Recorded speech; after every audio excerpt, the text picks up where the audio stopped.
akkana dalaganna akkana dhuyna akkana ammallanna way maali gindin haa dhara'u haa dhuynu qotta shaay laal ammalli allanna la liiftii tunis garta tunis biyyeen ta daaqamtu laal akkatti carraayinu laala tireellaa kana fi kaanee ilaa asitti fiina laal dheeroomina isaa laala daamni dalagaa tanaa halkan ganama sa'aatii 12 irraa hanga halkanirraa za'a 4ti akkasi carraaqatalaa waan biyyaa baateef asitti si garsiisan jechuudha. Akkas Suudii dhaqaa, Maarree dhaqaa, Ameerikaa dhaqaa bikka ta'e nyaata hin jirtu. Raftee nagara biimna abjootiin hayi dalagadhu biyya ta'eeti irratti as gabrummaa zalaalam laal biyya namaa jechuudha.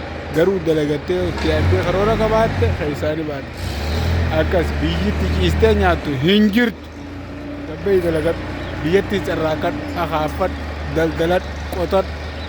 Wauma hundaa'u dalagaa keessaa hin dhabamin boodatti nafin biyya namaan dhiisin biyya uummannis hin dhaale akkas harmee kan uummannis hin dhaale jabaadhaadhaa hojjedhaa hojii jabeessaa hojii jabeessaa hojii jabeessaa.